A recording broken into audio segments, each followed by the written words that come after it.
An ancient structure, the largest of its kind, is standing silent and ominous in the Egyptian desert. What if this pyramid, the Pyramid of Cheops, isn't just an ancient tomb? What if it's the colossal foundation of a long-lost technology far beyond our understanding, built as part of an ancient space elevator? A space elevator sounds like something out of a futuristic sci-fi movie.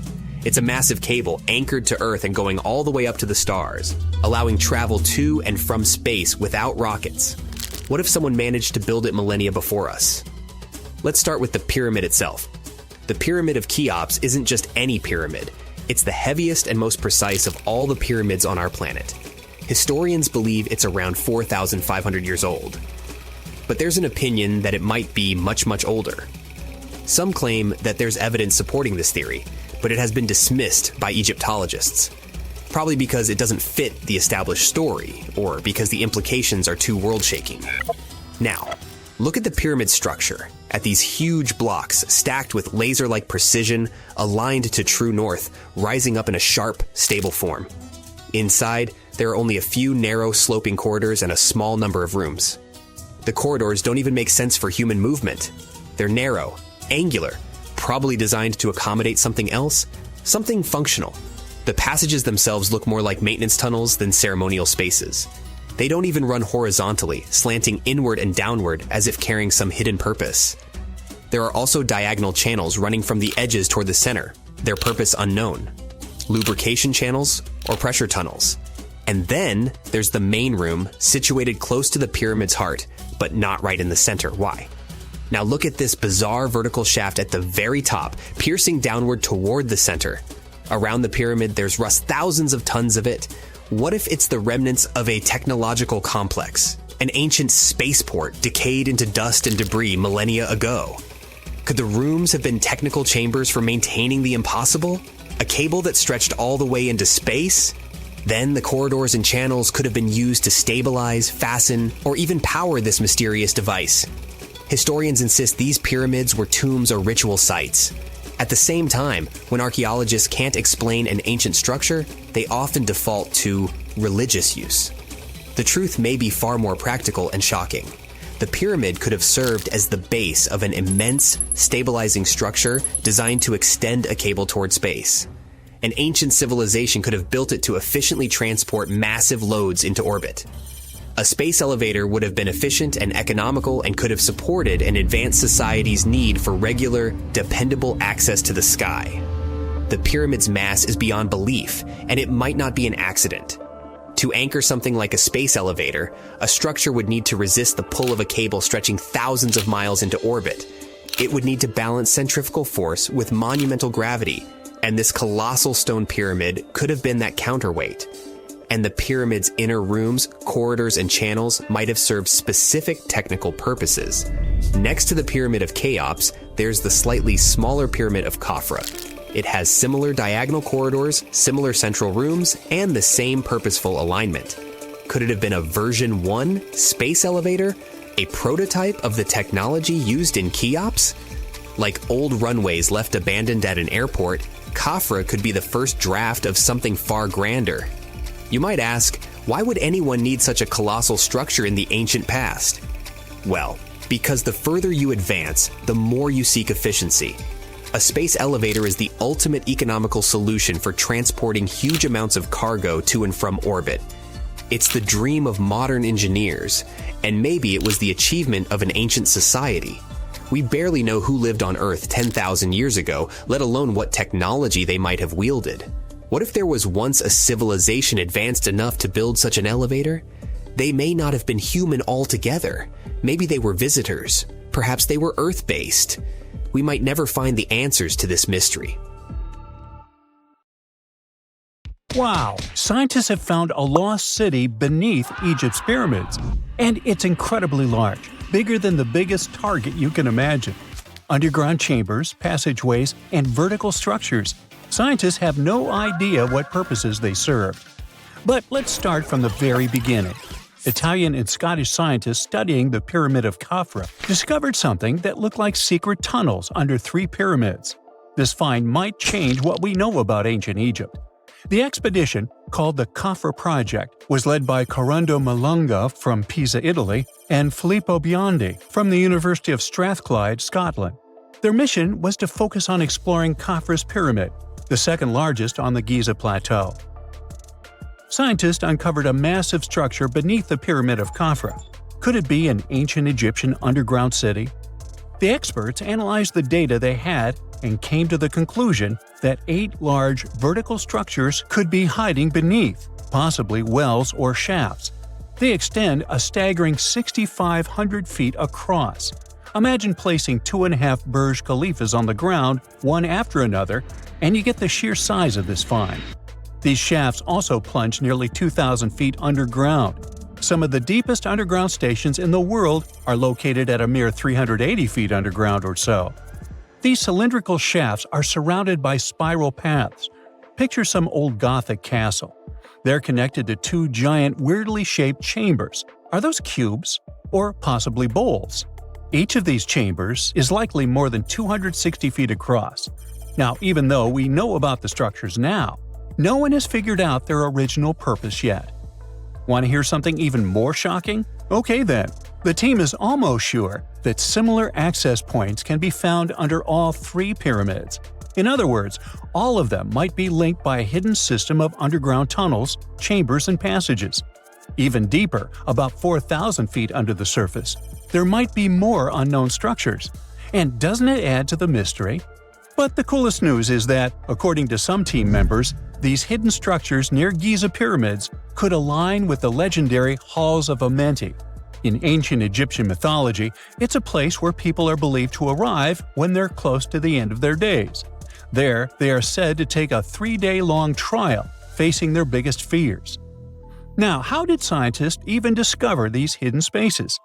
To uncover them, researchers used 2 satellites positioned 420 miles above Earth. They sent radar signals to the Giza Plateau, and these signals generated detailed images, which were later compiled into a 3D model of the underground layout, including the newly detected shafts. Then, using synthetic aperture radar or SAR technology, which is a type of radar that can penetrate through stone, the team also spotted 5 small room-like structures hidden deep within the pyramid.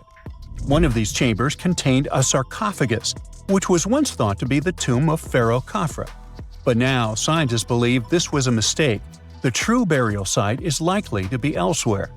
In any case, these 5 hidden rooms were completely unknown before the scans. They seem to be arranged in the center of the pyramid and are linked to underground pathways leading somewhere below the structure. There's an opinion that these tunnels could lead to more hidden chambers and wells. Some of them might be around 4,500 years old. Wow! What if they help us solve ancient civilization mysteries? Preliminary data suggests that all this underground space can be much more than a few empty chambers. There might be many more hidden structures near the Giza pyramids. How come? Well, the thing is, the structure appears to include hollowed-out sections with spiral pathways leading even deeper underground. Refining the images hinting at this could reveal an extensive subterranean network. It might be a whole city hidden under the surface. Now, despite the excitement surrounding these findings, there are also a lot of people who don't believe in the existence of the underground city. They're skeptical about the archaeological discovery in Egypt due to the lack of peer-reviewed verification. That's why several archaeologists and radar experts have challenged the validity of the claims. They've explained that the technology used to make the discovery may not be advanced enough to produce such detailed underground imagery. According to them, the 5 smaller chambers found near the surface could be natural formations, since the area had had sacred significance long before the construction of the pyramids. Some experts have even dismissed the use of radar methods in this context altogether. They call these methods scientifically unproven and question their accuracy. The discovery has also reignited discussions about ancient Egyptian myths and the possibility of hidden texts lying somewhere beneath the Giza pyramids. The layout of the newly detected underground chambers shares similarities with mythological accounts of the Hall of Records, a rumored chamber that could preserve early Egyptian wisdom. If confirmed, These findings could significantly reshape the understanding of Egypt's sacred topography. Plus, this lost city beneath Egypt's pyramid could become physical evidence of previously unknown underground structures. That's why the Khafra project is super eager to begin excavating to confirm their findings. But getting approval from Egyptian authorities is a challenging process. The discoveries still need to undergo peer review before they are accepted by the academic community. By the way, this recent archaeological discovery in Egypt comes on the heels of another discovery involving a weird structure beneath the Royal Giza Cemetery, which researchers believe is unnatural in origin. Archaeologists use remote sensing techniques and uncovered a mysterious L-shaped structure underground in the Western Cemetery of Giza. This area is known to house burials of royal family members and high-ranking officials. Many of the tombs in the cemetery have above-ground mastabas, rectangular stone or mud brick structures with flat roofs. But there is an area in the center of the cemetery where there are no above-ground structures. To investigate this unexplored region, the team used electrical resistive tomography and ground-penetrating radar. ERT works by sending electrical currents into the ground and measuring the resistance to detect remains. As for GPR, it sends radar into the ground and maps the structures based on the radar's return.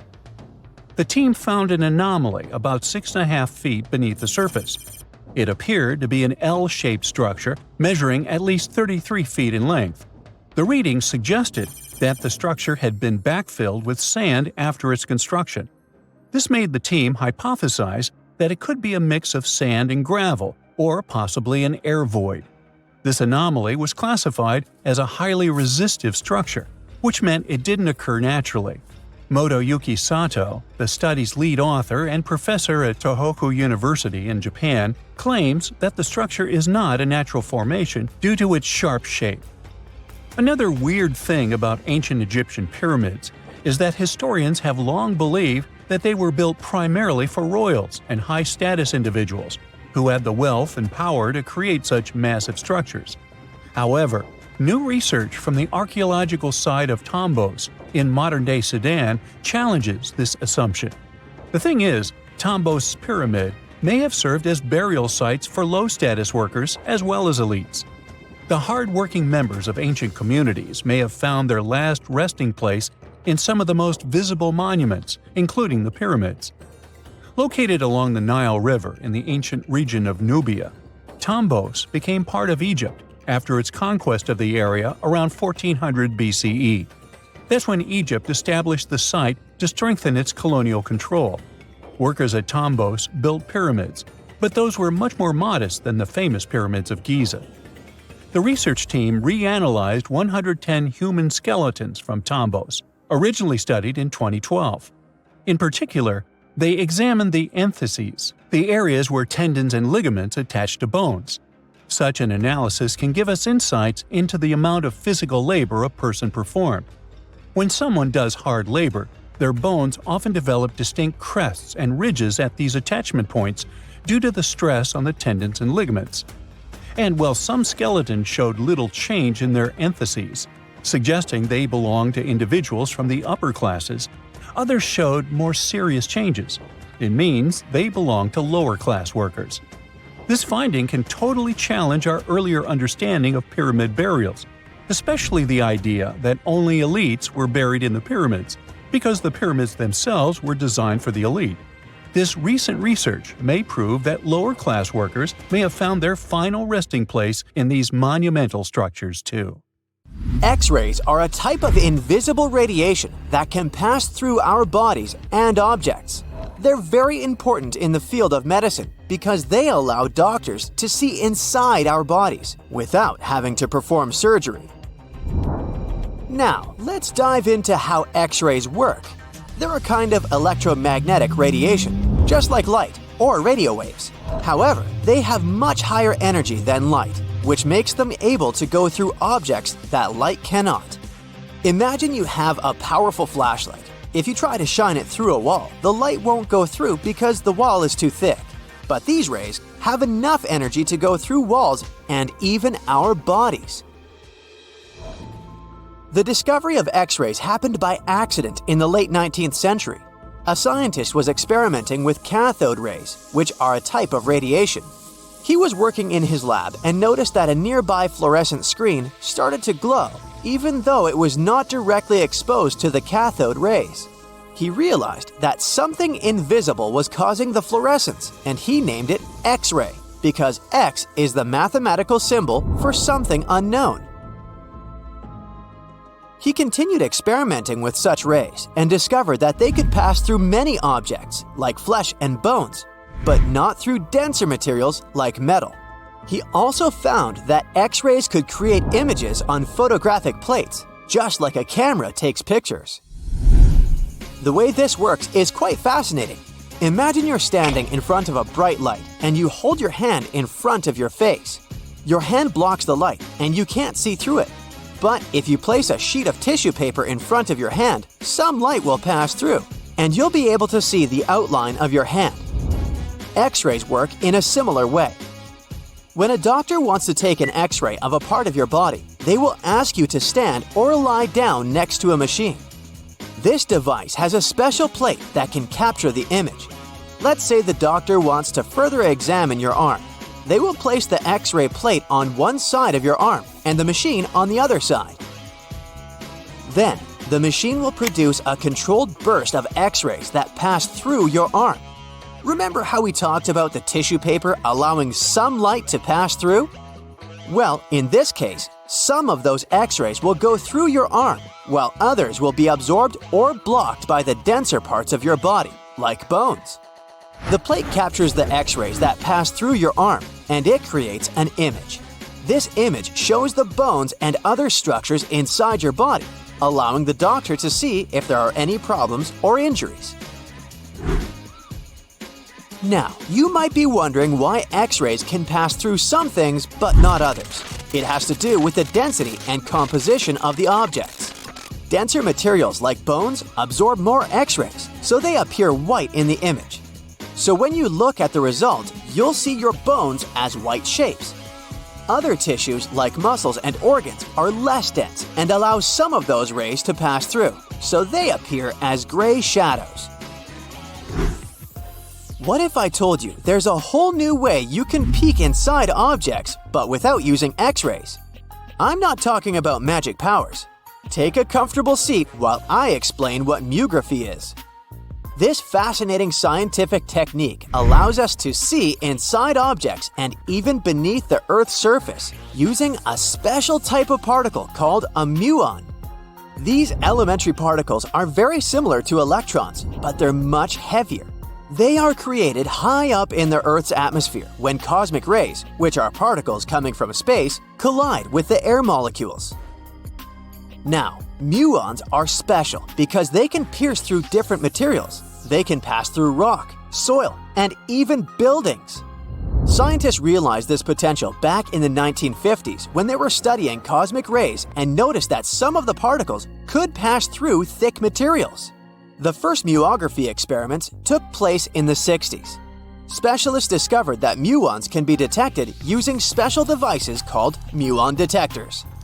These detectors are usually placed underground or in specially designed laboratories to shield them from other particles and background radiation. Now let's dive into how muography actually works.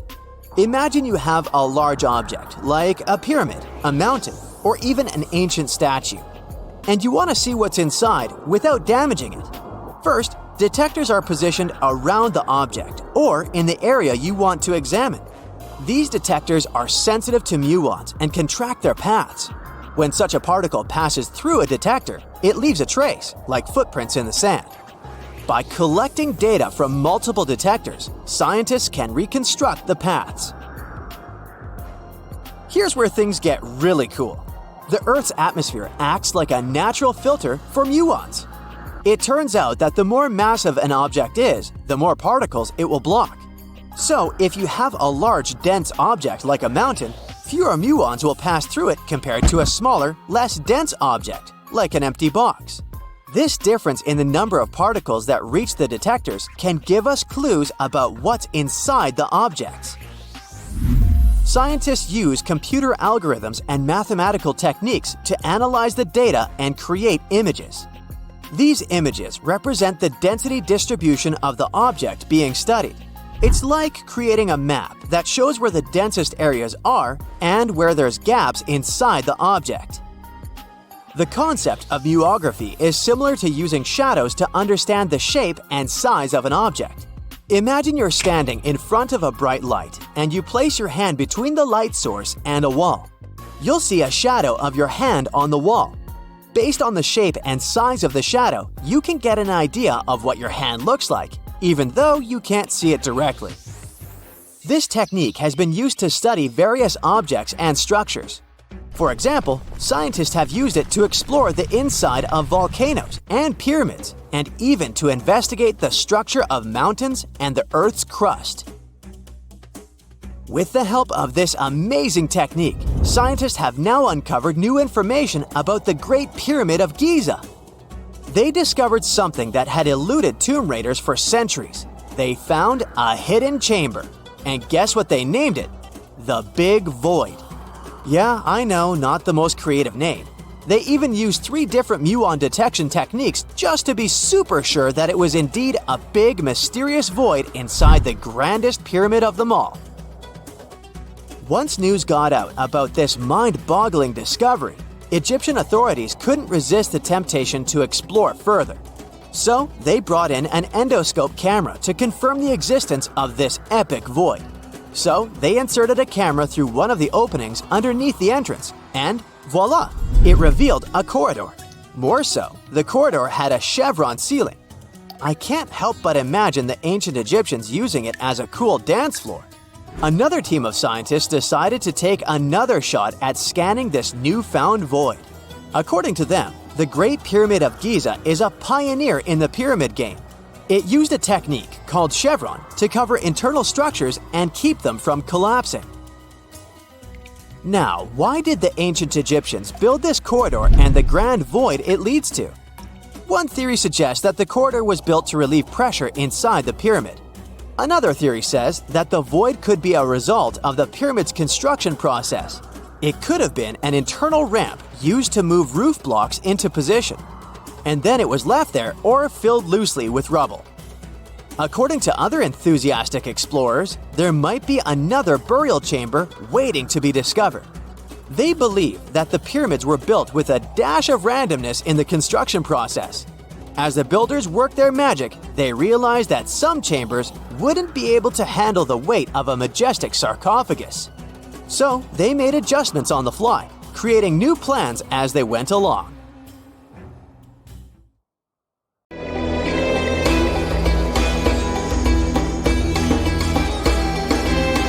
The Great Pyramid was created as the final resting place of ancient Egyptian monarch Khufu. According to legend, French leader Napoleon entered the Great Pyramid and came back out looking shaken and super pale. He never revealed what he saw inside, but whatever it was is said to have affected him for the rest of his life.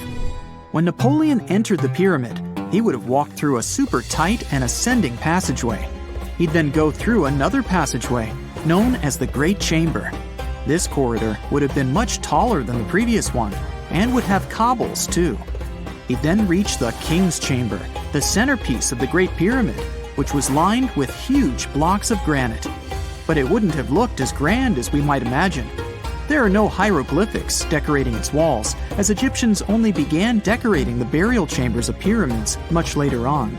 The pharaoh's tombs deep inside the pyramid would have also been filled with treasures, from chunks of gold to the world's most expensive jewelry. But this would have all been looted a long time ago. The only thing that probably would have been left in there would have been a huge sarcophagus, which would have once contained the king's mummy. He'd also have to walk past the queen's chamber. This room most likely didn't hold any queens though, as pyramids were usually only built for one person. There are mysterious tunnels leading from here. To this day, no one is really sure what they're there for.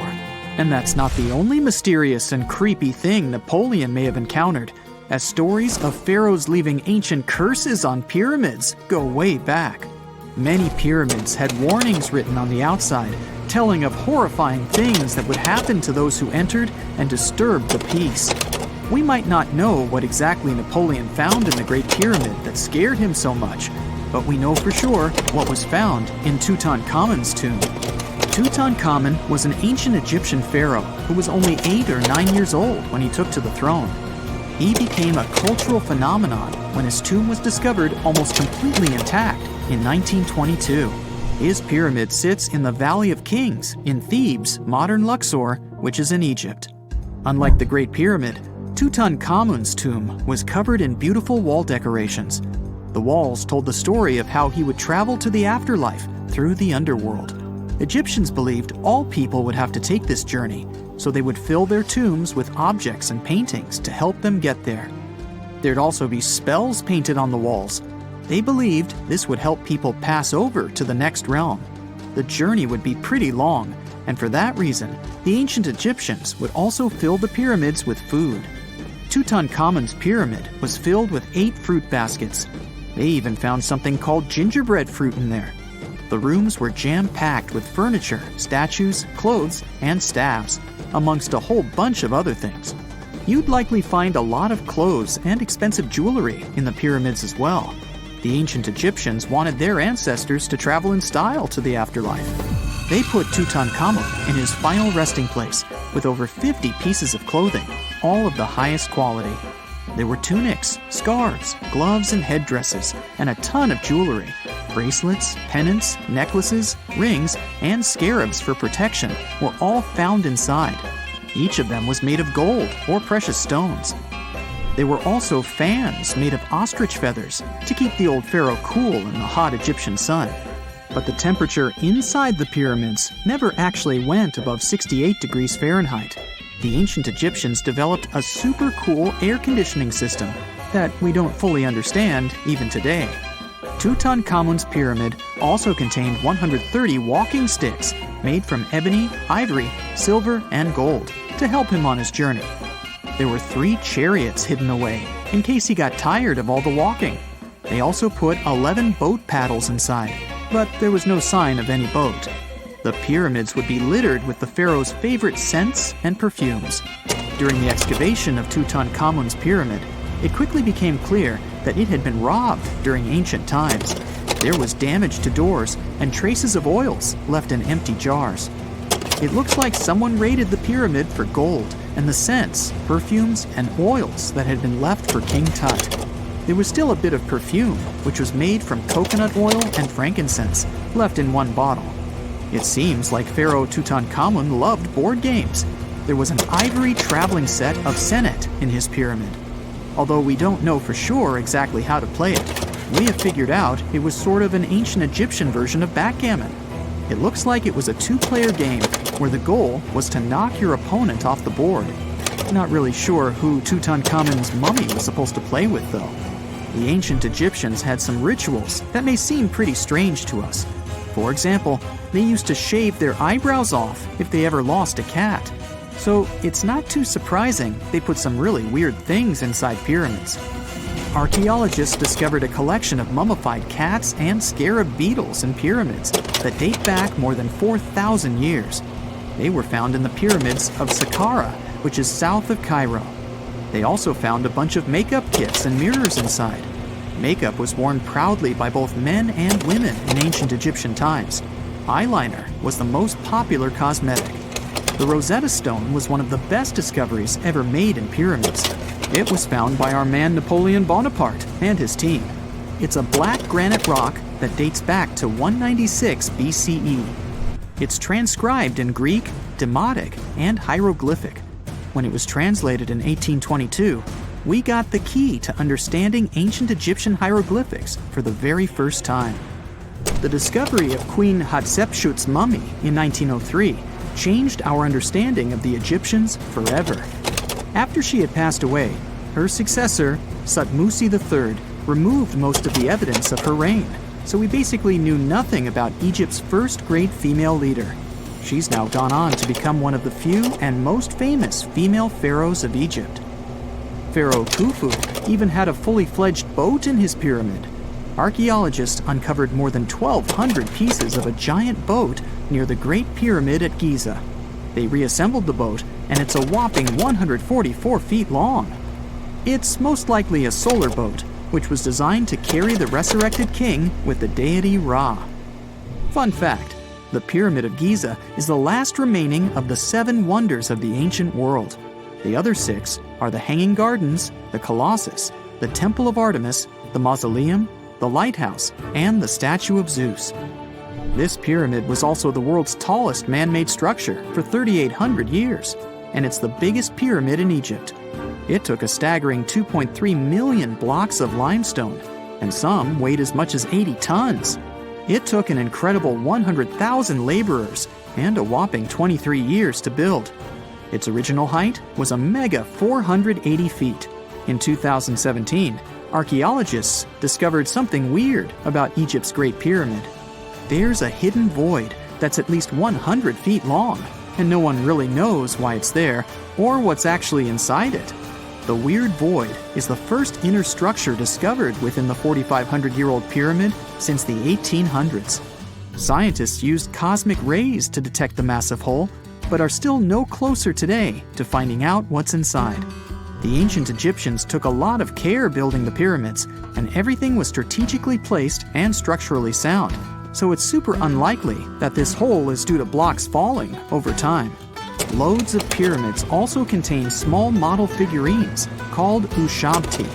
These represented attendants. They believed they would come to life to serve the pharaohs in the afterlife. But it's amazing that all this stuff actually fit inside. There isn't actually a huge amount of space inside the structures. It's mostly just rock.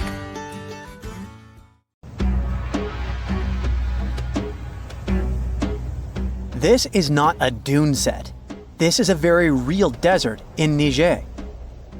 Jado was probably built by the nomadic Sao people and is filled with ksars, which are fortified houses made of salt and clay, with giant walls and secret passages. Located deep in the desert, it was once a vital stop for trans-Saharan caravans, but is now a hotspot for smugglers and bandits. The site has been off-limits since 2002 due to its dangers. The origin of the ksars remain a mystery. No archaeological studies have been conducted, leaving many questions unanswered.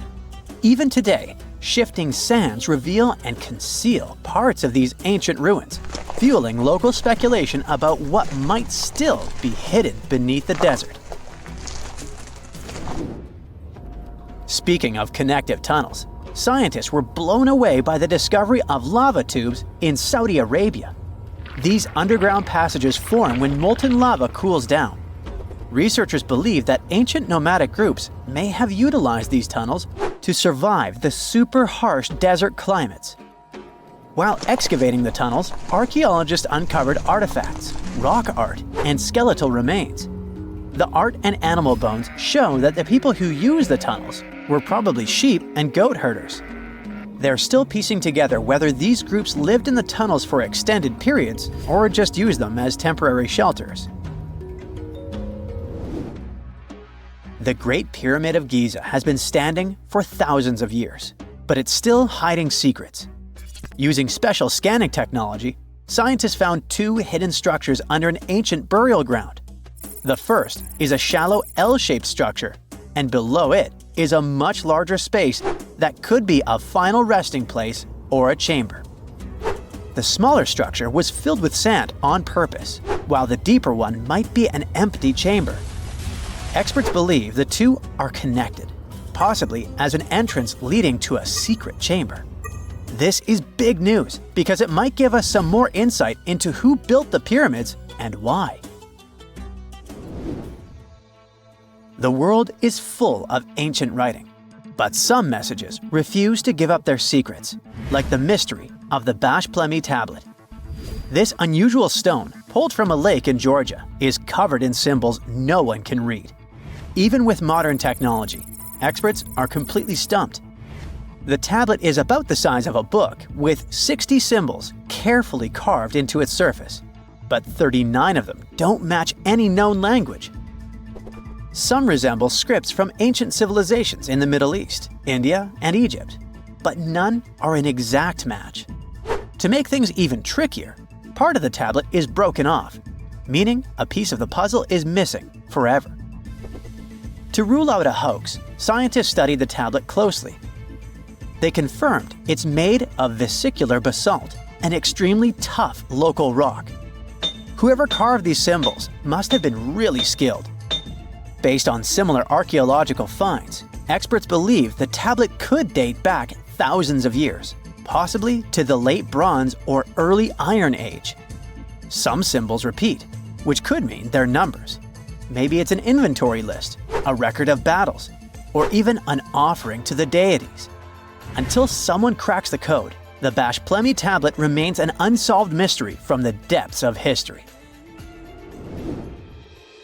Experts are still stumped with what this Minoan disc might mean. The Phaistos disc is one of the most mysterious finds from the Minoan civilization. This 6-inch clay object, discovered in 1908, has strange spiral markings that no one has fully decoded yet. The disc has 241 symbols on both sides, showing everything from people and animals to tools and plants. Experts have come up with many theories about what the symbols mean. Some think it's an early form of Greek. Others suggest it's a prayer or a hymn. And some even believe it could be a letter from a king in Anatolia to a Greek ruler. Let's see who will be the first to figure this out. It's always a fun day at an archaeologist's office when they find something as big as a 2,000-year-old marble head. A French archaeologist mission went digging inside an old medieval house near Alexandria in Egypt and found a statue's head depicting an old, possibly ill man. This statue dates from the last Egyptian dynasty before it became part of the Roman Empire, and the site where it was found is associated with the likes of Cleopatra and Mark Antony. For archaeologists, even the smallest finds at this site means a lot. You've heard of Lucy, right? The Australopithecus that was an early ancestor for us humans. Well, scientists found some of her species' footprints somewhere in Tanzania. The so-called Laetoli footprints are over 3 million years old. The trail stretched 88 feet and has about 70 footprints, left behind when a bunch of early humans walked across some wet volcanic ash. What's cool is that these early humans were already walking on 2 feet, like us, not all hunched over like apes. The close spacing of the prints shows they probably had short legs and a shorter stride than we do today. In an ancient Egyptian temple, archaeologists uncovered a shrine unlike any other, a place dedicated to falcons and 2 mysterious deities. One deity had a falcon's head, while the other wore a crown with a sun disk and cow horns.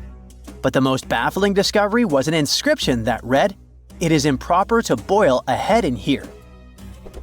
At the heart of the shrine, there are 15 headless falcons carefully arranged on a pedestal, likely as offerings to the falcon-headed deity. One theory suggests the birds were boiled first, perhaps to pluck their feathers, before being placed in the shrine, following the strange rule carved into stone. Archaeologists also found a 13-inch iron harpoon nearby. Its true purpose remains unknown, although the shrine also held remains of fish, mammals, and bird eggs, suggesting that the rituals may have included feasting. And speaking of ancient Egypt, meet Hathor. Scientists named her after the ancient Egyptian deity of motherhood, music, and singing. This wooden statue, housed at the Metropolitan Museum of Art, was thought to be just a beautiful artifact, until a surprising secret was uncovered. Using an X-ray machine, experts found a mechanical operating system inside it, with pulleys and axles connecting her shoulder to her left leg. When activated, the system made her hand raise and lower, an engineering marvel from over 3,000 years ago. The statue was created during Egypt's Middle Kingdom, around 1800 BCE, and is often compared to 19th century automata due to its advanced design. It's believed the statue was used in religious ceremonies, symbolizing Hathor's role in dance and music. An unexpected discovery happened in northern Kuwait, where a Kuwaiti-Polish team uncovered a mysterious 7,500-year-old statue. The statue features an elongated skull, no mouth, narrow eyes, and a flattened nose. This feature is thought to be an Ophidian figurine, named after the Greek word for snake, and it was likely made by the Ubaid culture, a civilization known for their pottery skills. While no one knows exactly what role this weird statue played, it might have been linked to rituals or symbolic practices. Some scientists think these figurines, found in homes or final resting places, were tied to important cultural beliefs. We couldn't mention unresolved mysteries of this world without speaking about these elongated skulls. In the deserts of Peru, researchers uncovered 5 ancient skeletons, 2 with unnaturally elongated skulls. While head shaping was common in many cultures, these skulls defy explanation. Local legends tell tales of the so-called gentiles, a mysterious race banished underground by the powerful deities. Some say this is what the skulls represent. Others think this is some type of genetic anomaly, which was confirmed after finding an infant skull, too large to be artificially shaped. If there's a question that still baffles archaeologists to this day, it's this one. How did the ancient Egyptians build those magnificent pyramids? As far as we know today, their resources were quite limited, especially in terms of tools and building materials. We still don't have a fully satisfying answer, but hey, we've got some pretty amazing theories worth considering. The leading contender among these theories involves the clever Egyptians employing a sneaky strategy. Now picture this. They constructed a slanted and curving mound made of bricks, earth, and sand encircling the pyramid to be. As the pyramid grew taller and taller, they simply increased the height and length of this wacky structure. It's like they were playing an ancient game of Jenga. Now, how did they get those massive stone blocks up there? Well, according to the legendary ancient Greek historian Herodotus, they used sleds, rollers, and levers. It sounds like they turned construction into a supersized game of tug-of-war. And guess what? Herodotus also claimed that the Great Pyramid, the one from Giza, the granddaddy of them all, took a whopping 20 years to build. There's more. Herodotus also dropped a mind-boggling number on us. 100,000 men were supposedly involved in this pyramid extravaganza. Did they hire the entire Egyptian population? Well, it might not be as far-fetched as it sounds. These men were probably mostly farmers, so they probably focused on the pyramids when there wasn't much work to be done in the fields. Like during the flood season of the Nile River. Obviously, specialists in the archaeological community had something to add to this theory. By the late 20th century, they discovered some evidence that suggests the workforce might have been smaller and more permanent than previously thought. Instead of a massive army of 100,000 pyramid builders, they proposed that a modest crew of around 20,000 workers, accompanied by support personnel like bakers, physicians, and even spiritual leaders, could have gotten the job done. There was also this theory that claimed that the pyramids were actually built from the top downward. It suggested that these colossal structures were nothing more than isolated hills used as quarries. The stones were supposedly drawn from these hills, and over time, competing engineers took charge and transformed them into the iconic pyramids we know today. Now, before you dismiss this theory as a wild fantasy, some folks thought it wasn't completely crazy. After all, there are instances where isolated hills exist, so maybe this theory had a tiny glimmer of truth. Whether it involved ramp building or ingenious work schedules, one thing is clear. Those pyramids have definitely left their mark on history and on our imaginations. Now, speaking of ancient Egyptian mysteries, there's this gigantic unfinished obelisk sitting in ancient Egypt, and scientists are trying to figure out how it was shaped. Now, some people suggest that our industrious ancestors used handheld pounders to get the job done. One expert has a different take on the matter, though. He argues that if we take a closer look at the pattern left behind by the shaping tool, we'll notice something peculiar. The walls of the trenches surrounding the obelisk display a neat and even pattern, which is pretty unlikely if they were pounded away by mere mortal hands. According to this expert, those horizontal striations are usually the result of a tool that takes breaks while removing material, leaving its mark on the surface. But wait, there's more.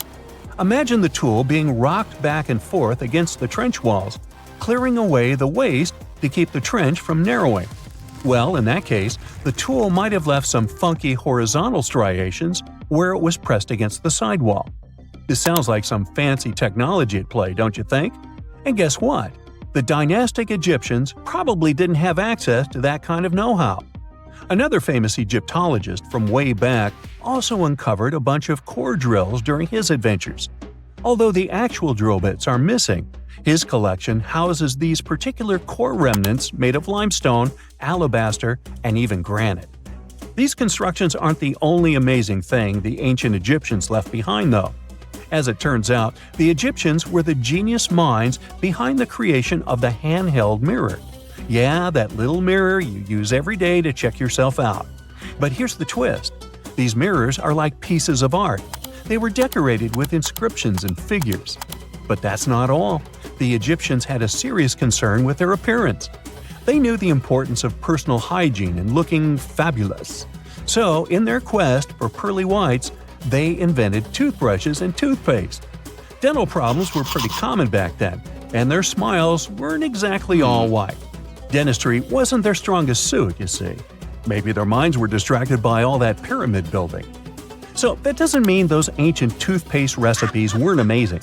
One delightful concoction included rock salt, mint, dried iris petals, and pepper.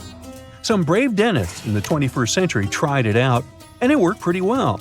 Ground-up ash was also used in another recipe to create a tooth cleansing paste. Mint was missing, so that didn't do much for their breath. That's when the genius Egyptians came up with the world's first breath mints. They made tablets from heated spices like cinnamon, and they mixed it with honey. Now, let's shift gears to home decor, Egyptian style. They surely took ornamentation to the next level. While the concept of decorating furniture started in Mesopotamia, the Egyptians cranked it up a notch. They went all out with different colors of ink and even developed various weights of paper. Oh, and let's not forget about those cute little area rugs we all have in our homes today. Guess who came up with the idea? Yep, the Egyptians. They used the versatile papyrus plant to make those cozy rugs. And speaking of trends, the Egyptians loved their knickknacks.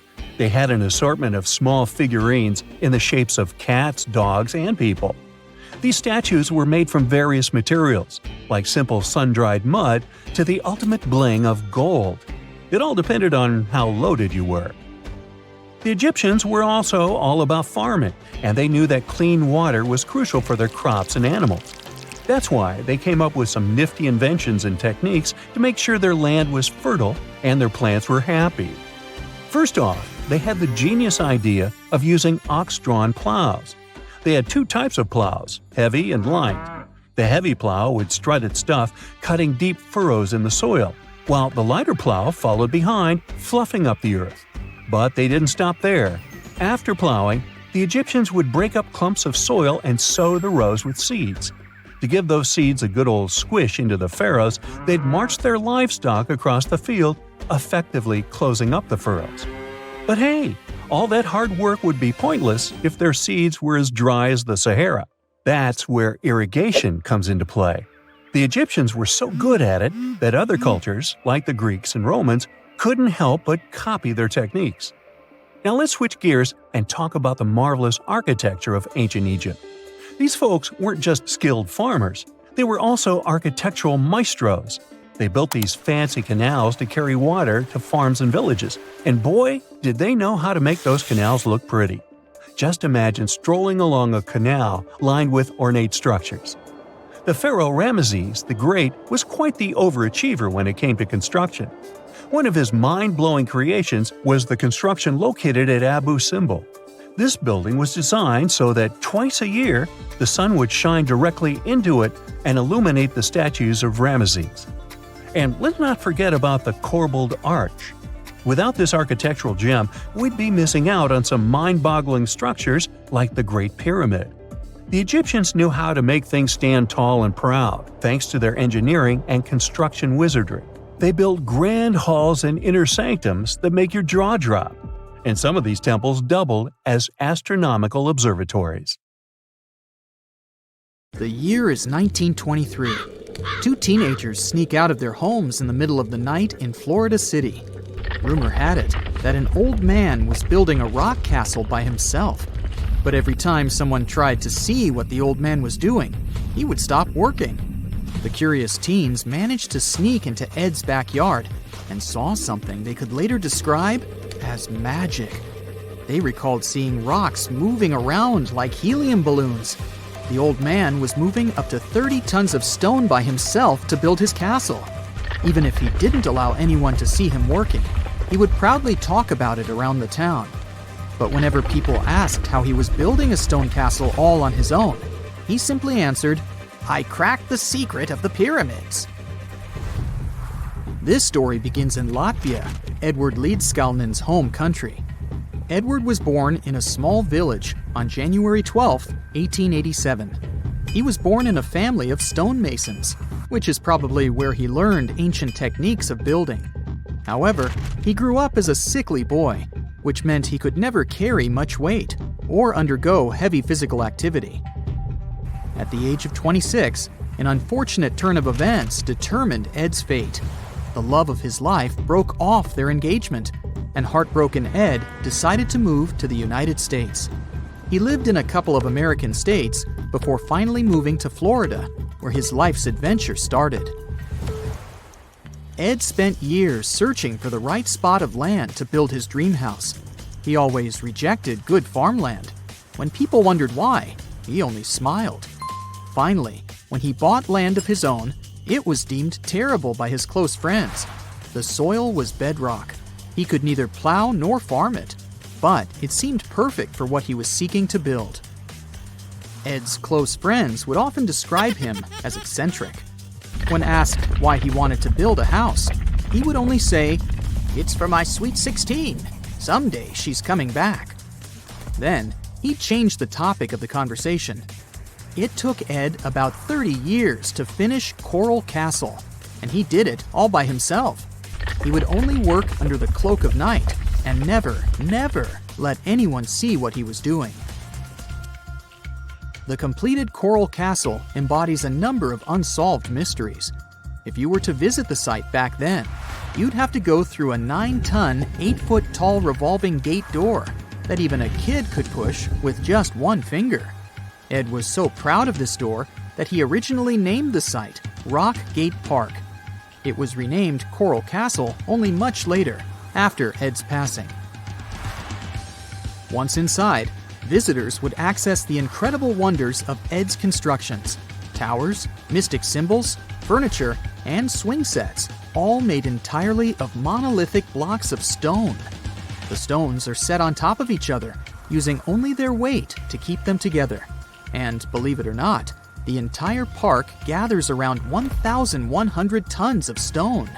Today, if you visit Ed's living quarters, you'll even see the simple instruments he used to construct all of this: chisels, hammers, ropes, and pulleys. The type of work he did is difficult even with modern-day equipment, let alone without it. Coral Castle's main mystery lies in how Ed managed to do it. The only photograph of Ed Leedskalnin at work shows a simple leverage structure of a chain hoist attached to a wooden tripod. The tripod was made of old telephone poles with a small wooden box on top. What was in the box is, of course, a mystery. Unfortunately, he took his secrets with him, not sharing the truth of his work with anyone else. Yet, not all is lost, as there are many theories and speculation surrounding what could have happened there. One theory says that there is a harmonic grid inside the Earth's surface, something that would create anti-gravity spots around the globe. It's believed that Coral Castle was built in such a spot. This could explain why it took Ed so long to find land that pleased him. Maybe what he was looking for was a place that allowed him to experiment with anti-gravity forces. Yet, whenever Ed talked about his work, he would say he understood the laws of weight and leverage, and, sure thing, that he had cracked the secret of the pyramid builders. And what secret is that, you might ask? According to Ed himself, it has to do with magnetism. He even published a pamphlet called Magnetic Current. There, he explains that every object has magnetic particles inside of them. A person just needs to understand where they are located inside such objects. This way, objects can be lifted and moved around without much effort, just like moving something heavy underwater.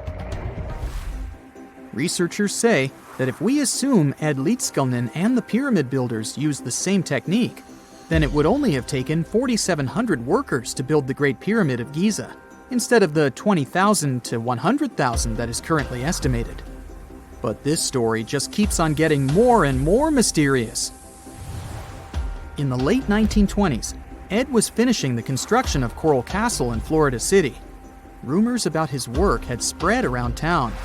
People said Ed was hiding a stash of money somewhere in his living quarters. One night, a group of men waited until Ed was alone and broke into the castle to rob him. They couldn't find the money and, luckily, didn't harm Ed.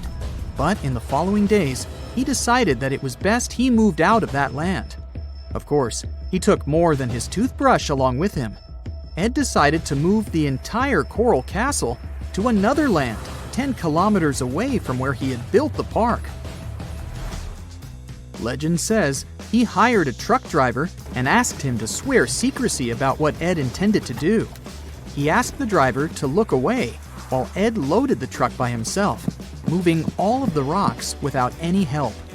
With the truck loaded, Ed and his castle moved to Homestead, Florida, where the park is located until this day. In 1986, a group of engineers from Florida University was called to try to fix the park's gate entrance, the 9-ton revolving door that Ed was so proud of. They arrived with plenty of modern-day equipment, including a 20-ton crane. When the engineers took the door down, they noticed that Ed had used a strange circular stone at the bottom of the revolving door. The engineers couldn't understand how this frisbee-sized rock could withstand 9 tons of weight without breaking into pieces. They sent the rock to the geology department at the University of Florida, but the geologists simply returned the rock, saying they couldn't find a match of this rock in their databases. They couldn't determine its origin. The engineers put the 9-ton gate back into place, trying to use other techniques. At first, it didn't work without the base rock Ed had originally used. So, they had to cut the gate rock to make it work as a revolving door once again, proving that modern-day technology couldn't replicate what Ed had done single-handedly. Fast forward to 2011, and another man claimed to have cracked the code of the pyramid builders and Ed Leedskalnin himself. Wally Wallington, a retired construction worker from Lapeer County, Michigan, has managed to build using similar techniques to those used by Ed.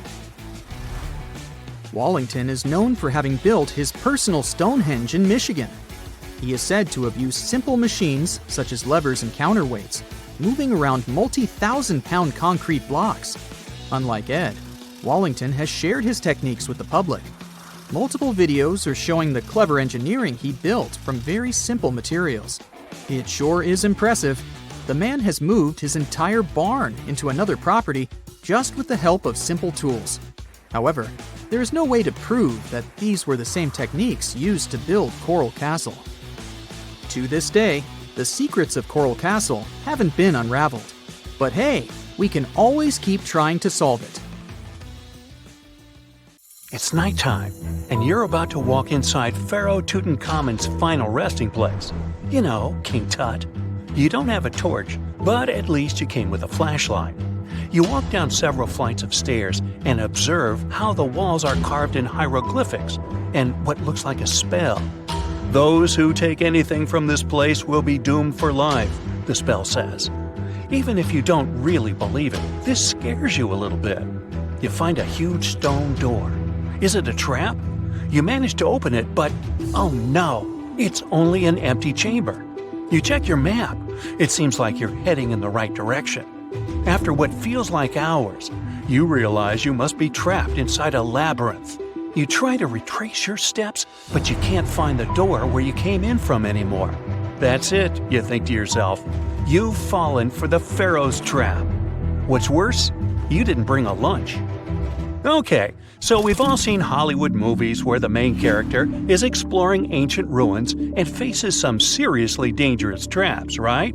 We've been told Egyptian royalty protected their final resting places with venomous scorpions and snakes, sliding doors that will trap you for life, and giant rolling boulders that will crush anyone on their paths.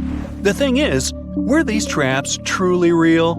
Well, I regret to be the one to break it to you, but this is all fiction. These elaborate traps were too technologically advanced for ancient civilizations to pull off. That is not to say, however, that there weren't any traps at all. Ancient civilizations, like the Egyptians and the Mayans, are known for their practice of building entire monuments dedicated to the ones who had passed away. These structures would often reflect the position of person occupied in society.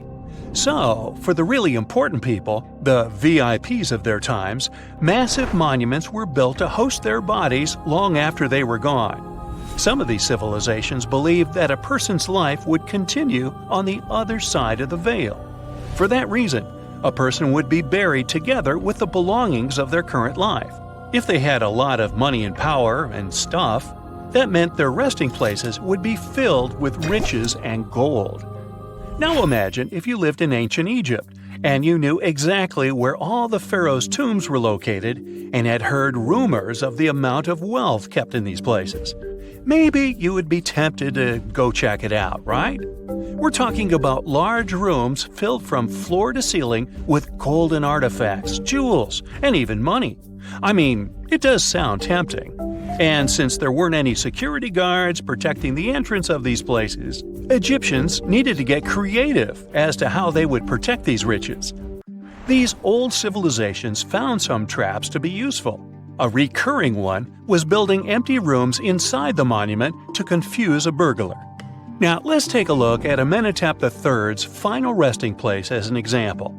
It was built in the city of Luxor, in a spot also known as the Western Valley of the Kings. Two French engineers originally discovered the monument between 1905 and 1914 CE. The structure is huge and has more than 10 chambers, connected by long corridors and steep stairways. The King's Chamber is the most hidden one, and for an outsider to try and find it, they will probably enter a lot of empty rooms beforehand. Other pharaohs tried to protect their riches by commissioning monuments with false doors concealing pits that were up to 20 feet deep. This way, an unwarned and unwanted visitor would be surprised by the deep hole on their way to the king's resting chamber. Alongside false doors, pharaohs made sure to build labyrinth-style corridors and false walls. This way, robbers could take hours or days before they found the king's real chamber. As to pits with poisonous snakes on them, if there were any reptiles inside these monuments, they probably got inside on their own, and would most likely not stay there for long. There is no way snakes would survive years and years without food inside these pits. So yes, another Hollywood-induced belief right there. If these traps seem boring to you, archaeologists did find an interesting deterrent in the final resting place of the Red Queen of Palenque in Mexico. Palenque was one of the most powerful Mayan cities in pre-Columbian Mexico, and the Red Queen was believed to be the grandmother of the last Mayan king, undoubtedly a person of immense importance to the empire. In her honor, a huge monument was built to keep her body after her passing. The discovery of the tomb itself was already thrilling. Archaeologists found an ancient monument when digging at the site back in 1994. The first thing they found was a room with a hidden door. Once they opened the door, they discovered a long corridor. Finally, at the end of this corridor was the Queen's chamber. The team of archaeologists was beyond excited to unearth this chamber with the mummy of the Queen herself still inside it. They found her to be accompanied by her pearls, jade shells, and expensive rocks. But as the team explored the remains, they saw something rather strange. The room was filled with a red-colored powder. Researchers knew that the color red was important to the Mayan people, and that much of their clothing and buildings were decorated with this color. But they didn't understand why the queen was buried with this unknown red substance. After they took a sample back with them for further analysis, they discovered that the red powder was cinnabar, a very dangerous mineral. This powder, when inhaled, can cause, shall we say, severe health damage to a person. The team concluded that this could only be a trap for anyone trying to steal her riches. Okay, so dangerous powders might have worked as the most intense traps we've seen until now. But perhaps the cheapest way to keep out unwanted visitors was to advertise spells written out all over the monument. We'd probably laugh at these today, but back in the day, they were more or less effective. Spells usually said that the person who took anything from that place would meet a tragic fate. Some spells said that robbers would lose their houses in big fires or terrible floods. Other spells said burglars would have incurable and undiagnosed health issues, but they weren't really enough to stop people from taking any gold. There are some stories surrounding how these spells might have been real. One of them is from the famous British Egyptologist Howard Carter, the one responsible for unearthing Pharaoh Tutankhamen's resting place in the 1920s.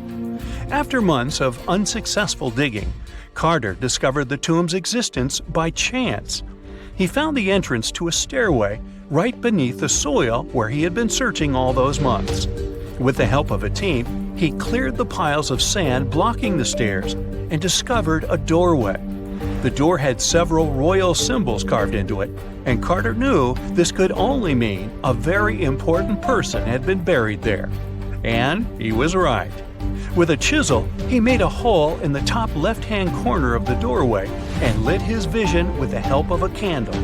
He couldn't believe what he was seeing, the reflection of several golden and jeweled items crowding the chamber before him.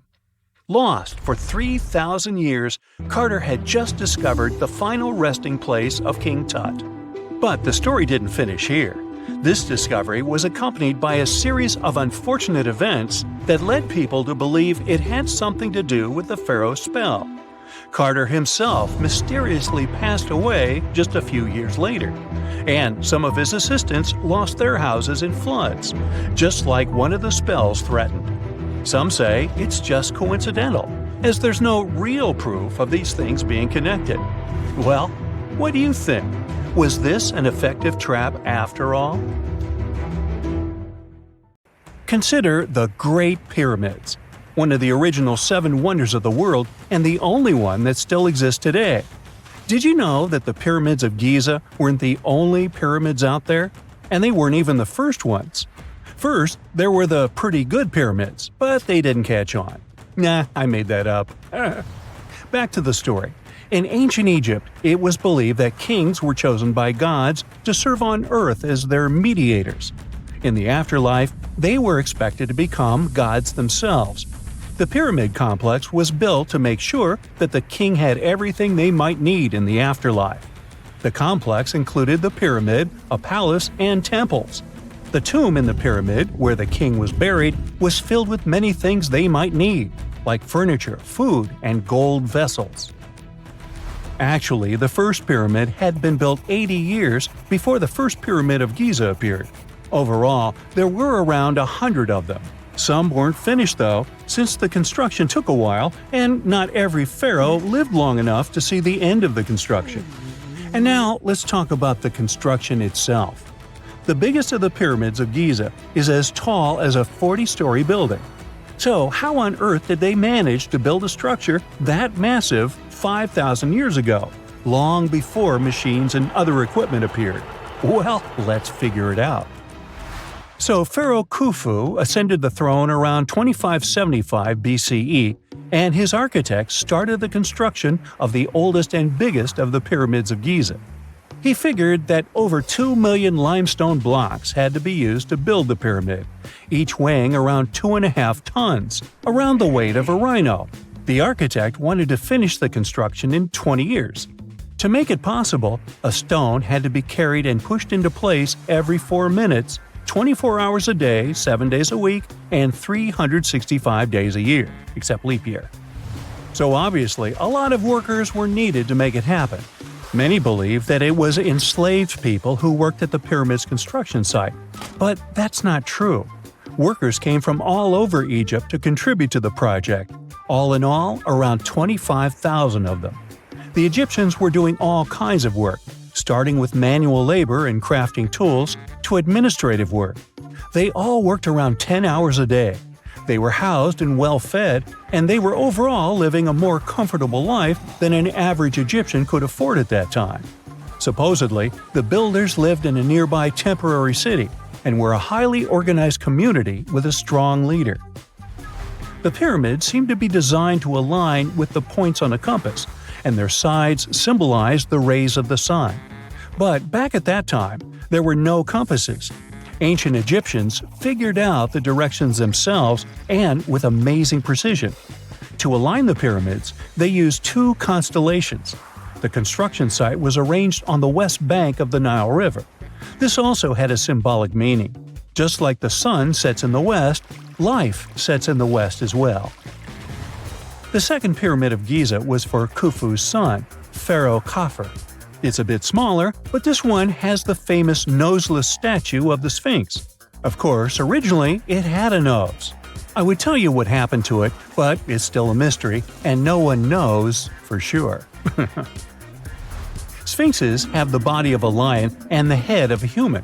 They were considered guardians of important areas. This famous sphinx, also pronounced sphinx, has the head of Pharaoh Khafre and is guarding his pyramid, facing the sunrise. The sphinx is one of the biggest and oldest statues in the world. Originally, it not only had a nose, but was also painted. Scientists have discovered traces of the red color of its face. So, most likely, the sphinx was painted red. There are also remains of yellow and blue color on its body. The statue definitely wasn't boring. Till around 1800, the Sphinx was buried up to its shoulders until an adventurer with a team of 160 men dug it out.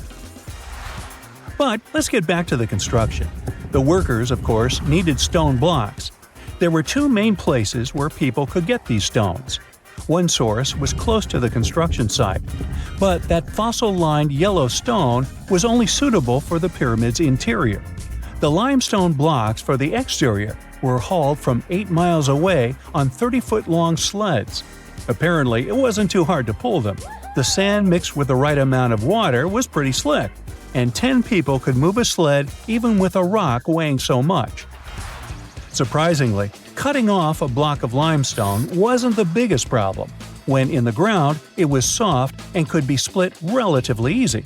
But after getting exposed to the air, limestone hardens. So the most difficult part was to shape the blocks.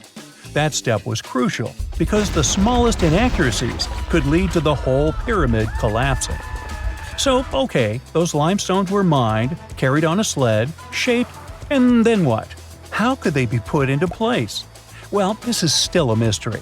Archaeologists have discovered the remains of a ramp system that dates back around the time the pyramids were being built. So historians have come to the consensus that, most likely, the Egyptians designed a unique ramp system to move and pull huge stone blocks. The most common opinion is that there were several ramps around the pyramid. There probably was a central ramp with 2 staircases on each side of it built over the pyramid stones. The ramp was growing as the pyramid was getting higher. People might have been walking up the stairs, pulling up stones on wooden sleds. But this is just one of the options. Other experts say that the ramps were around the pyramid, and some say that the ramps were inside the pyramid. Maybe we will never know for sure, and it'll forever remain a mystery. The exterior limestone of the pyramid was polished with sand and stone until it gleamed. On top, there was a gold and silver capstone, which glimmered over Egypt like a second sun. So that's how it was 5,000 years ago. Now, about the interior. Surprisingly, there's not much inside the pyramid. Most of it is just solid stone with very little open space. But let's take a quick look inside. From the entrance, there are 2 stairways, one going down and the other going up. They take us to the chambers. there are 3 of them inside. Now why is that? Apparently, throughout the whole construction, a burial chamber had to be prepared at all times, just in case a pharaoh kicked the bucket before the construction ended. So separate chambers were built one after another as the construction progressed. The last of them was the main one. It's called the King's Chamber. It's the one where Khufu was resting. It's the biggest room at the very heart of the pyramid, and there's a big passageway leading to it. It was likely used as a kind of elevator to move granite up to build the interior. Granite was also used to make 5 stories of support beams to ensure that the pyramid didn't collapse. And we can see that it worked since it's been standing for centuries. Unfortunately, none of these chambers have hieroglyphs on the walls. If you want to see the writings, you should go to the decorated tombs near the pyramids. Those pieces of art are depiction of ancient Egypt's culture and daily life. The texts allow researchers to study their language and grammar. The treasures that once were in the pyramids have been taken by people. There are also many secret tunnels and passages inside the pyramids, but even today, no one knows the whole plan of the interior. Scientists have been sending little robots with cameras inside for many years, but there's still a lot we don't know about the pyramids. Now they're trying to use an X-ray to scan the pyramids from the outside, without going inside. So yeah, ancient Egyptians did create a mystery no one has been able to crack for 5,000 years already. We know that the ancient Egyptians were talented enough to build something as grand as the pyramids, but were they also smart enough to measure the speed of light? There's a theory circulating online that says exactly that. If you look at these 2 numbers, you'll see that they match completely. The first one is the speed of light in a vacuum measured in meters, and the second one is the latitude of the Great Pyramid of Giza. So, was it done on purpose, or is it just a coincidence? Well, happily, we can tell you that it's actually just a coincidence, not another conspiracy thingy. The Great Pyramid is just one of the many places in the world that share the same latitude. And more importantly, even if the ancient Egyptians had somehow measured the speed of light and chosen to keep it a secret from the rest of the world, they wouldn't have used meters to put it down. Meters were only defined at the end of the 18th century. The builders of the pyramids used a different unit of measure called cubits. 1 cubit is equal to 1.5 feet. Cubit was based on the length of the arm from the elbow to the tip of the middle finger, and it became popular in the ancient world. So if they wanted to impress the rest of the world and set the pyramids at a point that matched the speed of light in cubits, they would have to build their iconic constructions somewhere in Europe. And then the Danish astronomer who first measured the speed of light in 1676 would have been really upset to know that someone had done it centuries before him. So although they were ahead of their time in many aspects, the ancient Egyptians never measured the speed of light or used longitude and latitude to map their locations. The base of the Great Pyramid of Giza might seem like a perfect square, but it's actually an 8-sided structure, not 4-sided. Each of its 4 sides has a subtle concave indentation that splits it evenly from base to tip. The official version is that a British pilot was the first to notice it in 1940 while flying over the pyramid. He took a photograph that showed shadows highlighting these indentations. Some people think these lines are only visible from above and can best be seen at dawn and dusk during the spring and autumn equinoxes. This has led to a freaky theory that the ancient Egyptians might have designed the pyramids to communicate with something looking at them from above. Now, the Great Pyramid is one of only 3 pyramids that used to have a swivel door. It weighed around 20 tons, but they could still easily open it from the inside. Its precise fit made it nearly invisible from the outside, with no visible latch or handle. There were only slight variations in the exterior stone that gave out an opening. The other 2 pyramids with similar doors belonged to Khufu's father and grandfather. The Great Pyramid also has a hidden void at least 100 feet long that was only found in 2017.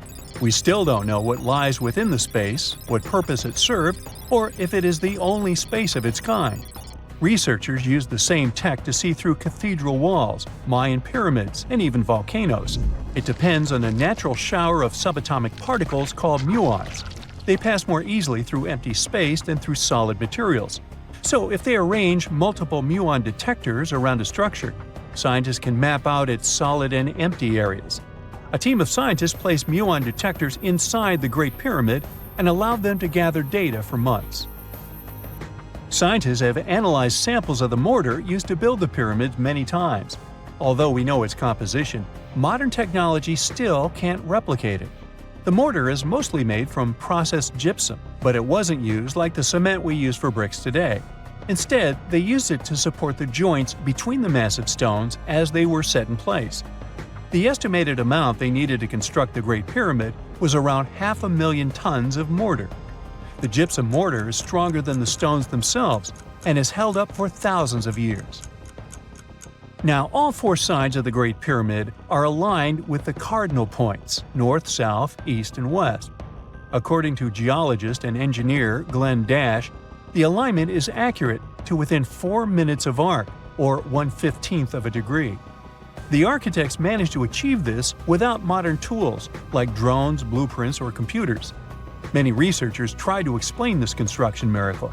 Maybe they used the pole star or the sun's shadow. Dash recently proposed a new, simpler idea. The Egyptians might have used the autumnal equinox to align the pyramids. It happens twice a year when the Earth's equator passes through the center of the sun's disk, making day and night nearly equal in length. To test his theory, Dash conducted an experiment on the 22nd of September 2016, the first day of the fall equinox. He used a special rod the Egyptians had to cast a shadow and tracked its tip at regular intervals, forming a smooth curve. By connecting 2 points of the curve with a taut string, he created an almost perfect east-west line. Dash noted that on the equinox, the shadow's tip runs in a straight line, nearly perfectly east-west, and with a slight counterclockwise error. There's a similar error in the pyramids. Although his experiment was conducted in Connecticut, Dash believes that the same method would work in Egypt. All the ancient Egyptians needed was a clear, sunny day. They could determine the fall equinox by counting 91 days from the summer solstice. But they left us few clues, and no engineering documents or architectural plans have been found that explain their methods. So they might have mapped shadows, but it's not definite. Now, scientists have long wondered how heavy stone blocks were carried to the pyramid sites, and they might finally have an answer. A research team from the University of North Carolina, Wilmington, has discovered that 31 pyramids are likely to have been built along a long-lost ancient branch of the River Nile. It's now hidden under desert and farmland. For many years, archaeologists have thought that ancient Egyptians must have used a nearby waterway to transport materials, equipment, people, and whatever else they needed to build the pyramids on the river. But up until now, they weren't certain of the location, shape, size, or proximity of this waterway to the site of the pyramids. The group of researchers used radar satellite imagery, historical maps, geophysical surveys, and sediment coring to map the river branch. They believe it was buried by a major drought and sandstorms thousands of years ago. The team managed to go below the sand surface and get images of some hidden features thanks to radar technology. They found hidden rivers and ancient structures running at the foothills of where most of the ancient Egyptian pyramids lie. The discovery of this extinct river branch helps explain the high pyramid density between Giza and Lisht, in what is now an inhospitable area of the Sahara Desert. Now, Egypt isn't the only country with the most pyramids in the world. The champion's title here goes to its southern neighbor, Sudan. It has between 200 and 255 pyramids, compared to Egypt's measly 138. They were built by members of the Kingdom of Kush, an ancient civilization that ruled the lands along the Nile River many years ago. They started erecting pyramids around 500 years after the Egyptians had stopped doing it. Their pyramids are much smaller than the Egyptian ones, but were built for the same purposes. Archaeologists are still working to find out how the pyramids in the Sudan were built, how long it took to complete them, and what happened to their society. 2 centuries ago, a 31-year-old Frenchman stormed into his brother's office in Paris. He had only one thing to share. "I've got it!" The man was so excited that he immediately collapsed. He spent the next 5 days in bed recovering his health. Who was this mysterious person, and why was he so thrilled? Jean-François Champollion made one of the greatest scientific breakthroughs in human history. He had cracked the code of Egyptian hieroglyphs. This enabled scientists to finally unravel the secrets of this ancient civilization. They weren't able to read hieroglyphs for nearly 2,000 years. After the Romans took over Egypt, the intricate writing system slowly faded away from people's minds. The last of the hieroglyphic texts date back to the 4th century. For thousands of years, Egyptians used images to show their lives. But the knowledge of how to read these pictures was lost to modern science. The story of hieroglyphs began in 3250 before current era. That's when ancient Egyptians developed writing. Their motivation was to better organize the distribution and storage of goods. One of the earliest examples is a ceramic jar that had an inscription in black ink. There were two major writing systems. The first were the hieroglyphs, which literally means sacred carving. Egyptians carved hieroglyphs in stone on temples, tombs, and similar monuments for 3,000 years. They present a system of pictorial texts. A pictograph is a picture or a drawing that stands for an idea of a word. It's a precursor to the true writing as we have it today. For example, when Egyptians wanted to write ibis, they would draw a small image of the bird. Hieroglyphs can be found on walls. They were a formal way of writing. The other writing system was hieratic. Egyptians mostly used it when writing on papyrus. That's an early, thicker form of the paper we have today. It soon evolved into demotic. This improved version became the most common writing systems in ancient Egypt. Then, in the early 4th century BCE, Alexander the Great took control of Egypt. This was the time when the Greek Ptolemaic dynasty ruled the country. You've probably heard of the last ruler of this dynasty, Cleopatra. During her time, Egyptian demotic and Greek were used side by side. The two started mixing, and by the year 100, a new language emerged, Coptic. It slowly replaced the ancient writing system. Only Egyptian priests used hieroglyphs for the next couple of centuries, and then their meaning was lost to history. But not forever. Arabs were the first who tried to solve the mystery of the hieroglyphs. Medieval travelers came across these strange symbols and wanted to understand their meaning. They consulted speakers of Coptic and translated text from Greek and Latin into Arabic to break the code of the hieroglyphs. During the Renaissance, Europeans also became fascinated with the legacy of ancient Egypt. Scholars from the Old Continent believed that hieroglyphs were a group of symbols as opposed to a written language. This was all about to change in 1799. A year earlier, Napoleon, the famous French ruler, arrived in Egypt. His subordinates constructed a fort that dated back to the 15th century. Rashid, or Rosetta, was a port town in the northeast of Egypt, near Alexandria. One section of the old fortification wall contained an interesting slab inside. The stone tablet was made of a granite-like rock. It was just 40 inches high and 30 inches wide. It contained 3 distinctive sections of text carved into it.